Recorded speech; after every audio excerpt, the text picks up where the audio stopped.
Jsme v Chuchle aréně Praha a novou tváří tohoto celého areálu je Daniela Krestová. Krásné odpoledne. Príjemný dobrý deň, pán Cukal. Jak vedli vaše kroky právě sem do Prahy a do Chuchelské arény?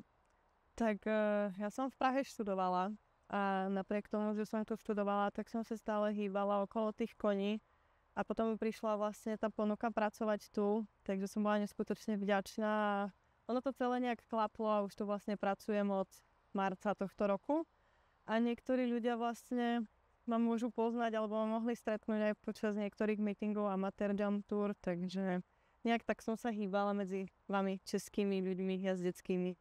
Jak to byl velký přechod, velký šok od Amateur Jump Tour právě sem přímo do Chuchelské arény? Trošku něco jiného, přece jenom seriál a samotný areál je velký rozdíl. Tak určite to bola pre mňa ešte stále je veľká výzva, čo sa týka tohto areálu a veľký dôraz vlastne kladieme celý tým na to, aby tie preteky boli aj naďalej vlastne prestížne, aby tu ľudia chodili radi, aby tá účasť vlastne neklesala a že by sa tu ľuďom páčilo, že by ste tu chodili radi, aby sme tu vlastne hostili aj ten český skokový pohár a aby to bolo všetko tak, ako má byť.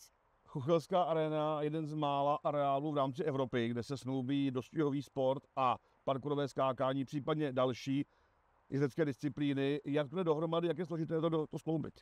Tak s mojím kolegom dostihovým manažerom Jirkom Zlámaným pracujeme vlastne na kalendári, aby dostihy neboli nejak ovplyvnené, že by aj tie parkoury mali svoje miesto, aby sme to tu viac menej vyvážili, že by tie meetingy, samozrejme dostihov máme viac, ale pracujeme na tom, aby tu boli častejšie aj tie parkoury, že by sme si vytvorili nejaké to miesto v tom kalendári, takže je to všetko plánovanie a tej dohode.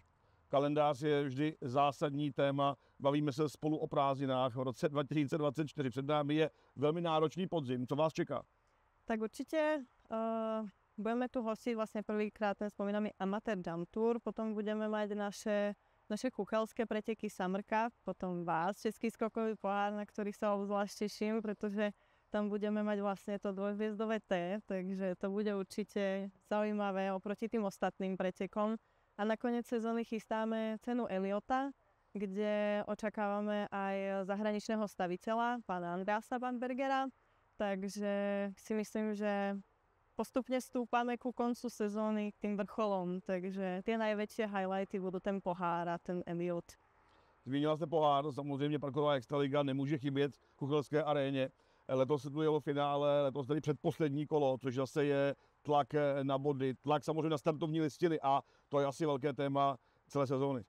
Tak, keď už spomínate ten tlak na tie štartovné listiny, tak ako určite na každom kole, čo to vnímam a sledujem, tak ten tlak tam je. A ja sa veľmi teším, že vlastne budete tu vy s nami a nejak nám ten tlak pomôžete. Vlastne si ho rozdelíme, alebo ako by som to nazvala, takže v tomto vám už teraz veľmi pekne ďakujem. Aj čo sa týka vlastne všetkej tej práce a tej organizácie okolo. Takže dúfam, že to dotiahneme do zdárného konca spolu. Všechno zvládneme, toho se nemusíme bát. Nicméně, za chvilku je konec sezóny, zmínila se cenu Eliota, poslední závody sezóny 2024. Překulí se Praha, zima, tak říkají, překulí se zima, no a je tu sezóna další. Co nového zásadního přijde v roce 2025? Tak úplne asi nie nové, ale máme v pláne zorganizovať v zime začiatkom roka nejaké sústredenia. Určite pred sezónou nejaký warm-up, ktorý sme tu vlastne mali po prvých závodoch, kde nám prišlo aj dosť koní, okolo 30. Parkour nám tu stával pán Roman Drahota, takže to celkom akože bolo pri tých jazdcov, bola tam tá priazeň. A ďalej by sme chceli samozrejme pokračovať v tých závodoch, ako je Memorial Jany Hole, Český skokový pohár, tá cena Eliota.